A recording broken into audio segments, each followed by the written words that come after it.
So, you were source energy before you came into these physical bodies. You don't remember that, and there's a reason that you don't, but you were.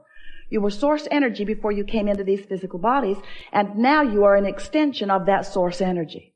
So here you are, focused, just as you intended to be, focused upon the things of your time-space reality, and you are utilizing your focus to help you personally, independently, identify your preferences.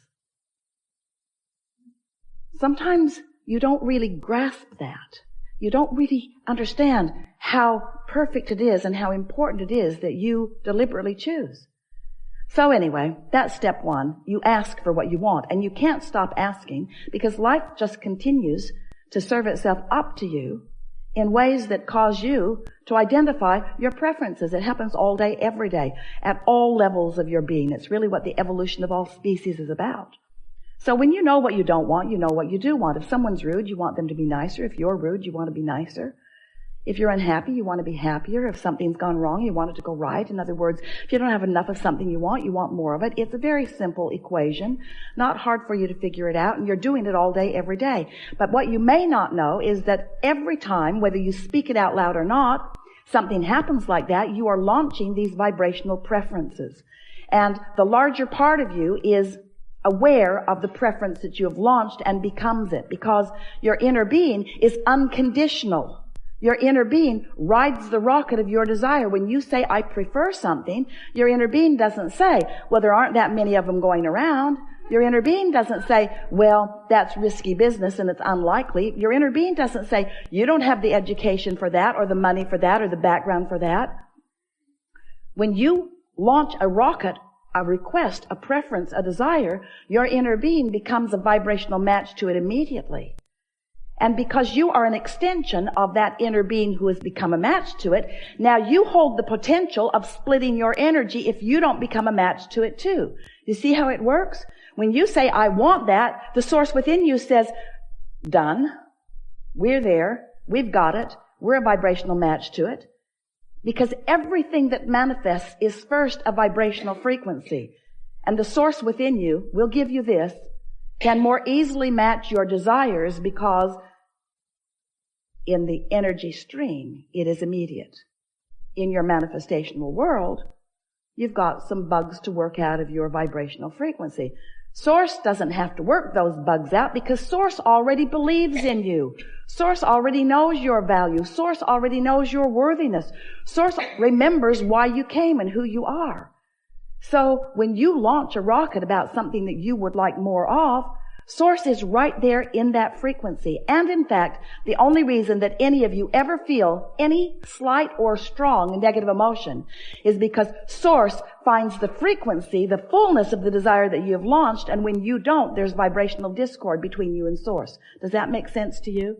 If there were ever a way for you to understand that Source exists, it must be in your emotional awareness. Because if there were not someone keenly interested in you and holding a vibrational frequency about you, then you could think anything you want and you would feel no vibrational variance. That's something really to think about. When you feel negative emotion, it always means the same thing. You've got a different opinion about this than Source has about this. And that's something else we really want you to hear. Source does have an opinion about this and this and this and this. Now. Source adores you. When you're mad at yourself, you've got a split going on. There's a gap widening. Source adores the people of this planet. When you carve out a section of them and hate them, you've got a rift going on between you and Source. You will never be able to be in alignment with Source when you hold hate in your heart because of some condition that you can't control. As you get to know Source better through your awareness of what it feels like to be in alignment, you can learn in a matter of days how Source feels about everything that is active on your planet today. You can just give it the emotional test. When you think a thought and you feel love, you can know Source is in agreement with this thought. And when you think a thought and you feel fear, you can know Source is not anything close to an agreement on this thought. So once you get clear about what this emotional guidance system is, then you can get on with what you've come to get on about. Then you can be the deliberate creator. You can be or do or have anything that you choose because you've got this backup. So step 1 is contrast helps you to define what you want. You do it all day, every day. And step 2 is source becomes it vibrationally immediately. Wrote a whole book about that called Ask and It Is Given, and that's what it was about. That when you ask, source becomes the vibrational equivalent of it. The energy that creates worlds. Imagine that. The energy that creates worlds. The vibrational equivalent to your desires. Keeping the light on, keeping the vibration steady, so that anytime you get in the vicinity or away from the vicinity, you'll know where you are in relationship to it. Helps you to zero in on who you really are and what you really want, to become the fullness of all that you are. So your work really is the step 3 part of this 3-step process. Now step 4 process, but step 3 process we talked about for so many years. Ask, source answers, and then you must find a way to become a vibrational match to what you're asking for. In other words, you can't want something and doubt it and get it. You can't want something and be mad that you don't have it and get it. You can't want something and be impatient about it.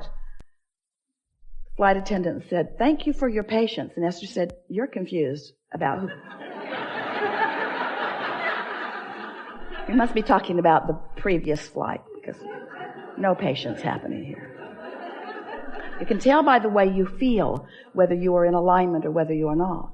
So, we are eager to talk with you about anything that matters to you. We're going to help you to find some ways, if you want them, to line up easily with who you are and what you want. In some ways, some of the things that we will suggest today, you will stubbornly protest against a little bit because it's just going to seem too simple. And some of the things that we're going to say to you and promises that we're going to make to you, you may even doubt a little bit because they're just words that sort of kind of make sense and maybe you feel resonance with them, but you haven't had the manifestational evidence in your life yet about it. But we know that with just a little bit of listening and a little bit of resonating and a little bit of awareness and then a little bit of focusing, that you will find manifestational evidence about everything that we talk about here today. You're going to know precisely how your thoughts become the reality that you are living, so that not only you are aware of it, but others who are observing you as well. So as we've been talking to you about launching these rockets of desires, we also wrote a book about where they go. We called it the Vortex. It's this vibrational reality. It's this vibrational reality that you cannot yet see or hear or smell or taste or touch. You can feel it emotionally. Well, that's just annoying to people. We spend a lot of time trying to talk you into getting into the vortex where everything you want is. And you were very nice to us. No one ever got up and left the room. Well, just that one guy. But you were interested about the vortex, but you began saying things like, "Okay, so my fortune's in the vortex, Abraham. I want it to come out of the vortex and into my bank. Because it's nice knowing that I've created realities that I can't see yet or that others can't see, but really, how long can this go on? How long do you think you can keep me hopeful about things that aren't tangible?" And we say, it was never your intention to come and live without the tangibility. You are in a time-space reality where you can measure your existence through your manifestations. We just want you to understand that if you've got a vibration going on that is keeping you from being a vibrational match to what you want, the manifestation that you want cannot come. And you wouldn't want it to. You wouldn't want it to. So then we began talking to you about, so here's all of this vibrational reality, and you're going, yeah, we accept it, get on with it. How do I get it into my reality where I can see it, where others can see it? And so we began talking about your point of attraction. For a while we called it a grid. It's your point of attraction. It's like the framework of who you are, looking for different ways to help you feel the reality of your point of attraction. Your point of attraction, where you stand. And mostly it's about how you feel right now. How do you feel right now? What's your mood? What is the mood that is swirling around you? Because your mood is the best indicator that you have to let you know what the vibrational atmosphere is that you've got going on. And your vibrational atmosphere matters because it is your point of attraction. How you feel, your mood, the thoughts you're thinking, the beliefs you hold, what's going on, the conversations you have, how you move in the world, how you feel in the world, what you're doing now. Right now, you have a relationship with your vortex. Right now, you have a relationship with your vibrational reality. And the question that we want you to ask yourself is the relationship that you have with something that's in your vibrational reality, in your vortex, is the relationship you have one of holding it away? And you can tell by the way you feel whether you are holding it away or whether you are allowing it in. You can also tell by whether it's coming in or not.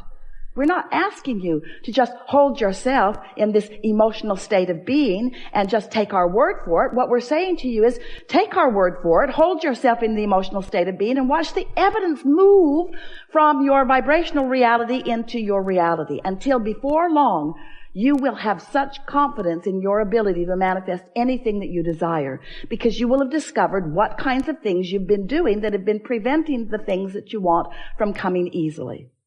And we can tell you in a very succinct, nutshell kind of a sentence what it mostly is. Your observation of the conditions that exist now are the reason that you keep repeating a pattern that holds away the things you want. It really is that simple. You got to change the way you look at things. You got to reorient yourself. You've got to become more vibrational interfacing. You have to trust the way you feel. You have to accept that you have guidance. You have to accept that your guidance is always leading you toward what you want. And you have to be aware of when you're moving toward what you want and when you're not moving toward what you want. And you have to accept that the emotions that you hold are the indicator of whether you're moving closer or further. You can just tell. You'll get so good at this that you'll be in the middle of a conversation and you'll stop talking right in the middle of it because you'll realize that you're moving away from what you want rather than toward what you want. So often, in your quest to make someone else understand what you mean, who's in a different vibrational frequency and is not hearing what you mean, in your attempt to get them to hear what you mean, you are responding to the condition of them not hearing. So you are basing what you are saying based upon what they are not hearing, and then you join them in their frequency rather than maintaining yours, and then instead of them hearing what you mean, you hear what they mean, and nothing changes. Oh, you got that, didn't you?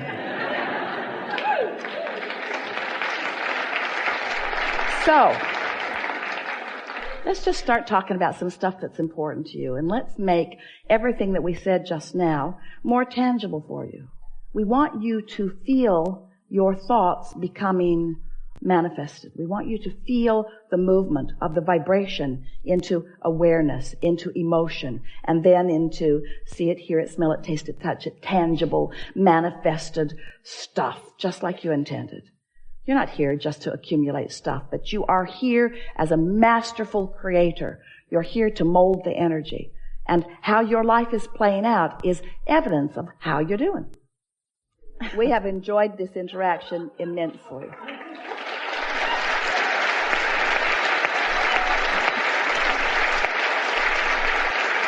Take it easy.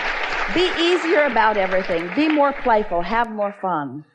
Sleep more. Do more things that feel good. Pamper yourself more. Do things that are more feeling in nature.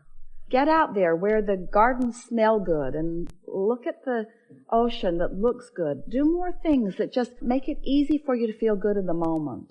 Make a decision that just for a little while, you're going to take the struggle out of your experience because it isn't working out. And watch what a new decision about ease and alignment and general will bring for you.